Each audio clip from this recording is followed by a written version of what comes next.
Gaurav Gogoi Pakistani agent hoy, purely Pakistani agent. আৰু মই কোৱা কাৰণে সাহস আছে যদি মোৰ ওপৰত ডিফামেশন কেছু দিয়ক. He is a pure Pakistan agent. মোৰ লগত যিমান তথ্য আছে মই যিদিনাখন আপোনালোকক দিম সিদিনাখন আপোনালোকে গম পাব he is a 100% Pakistani agent.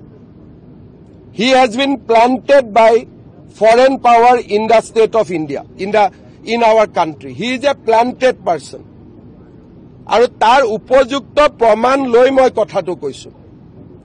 নিয়ম মতে ইলেকশ্যন আছে বুলি, ইলেকশ্যন নাথাকিলেতো মই আৰু কঠোৰ হৈ দেখুৱাই দিলোহেঁতেন.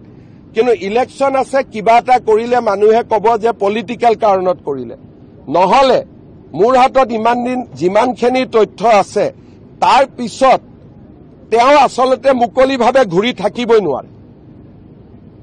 কোনোবাই ভাবি আছে যে কাগজ নাই নেকি 10 ছেপ্টেম্বৰত দেখুওৱা নাই, কিন্তু ময়ে হয়. মই যি কৰিব লাগে টাইমত কৰিমেই, যি কৰিব লাগে 100%. আৰু he is a pure Pakistan agent. And as a chief minister মই কৈ আছো he is a planted person. মই এজ এ চিফ মিনিষ্টাৰ কৈ আছো. খালি প্ৰেছ কনফাৰেন্সখন কৰা নাই কাৰণ নহলে কব আকৌ জুবিনৰ ইছ্যু ডাইভাৰ্ট কৰা বুলি, যিটো আপুনি এইমাত্ৰই কলে.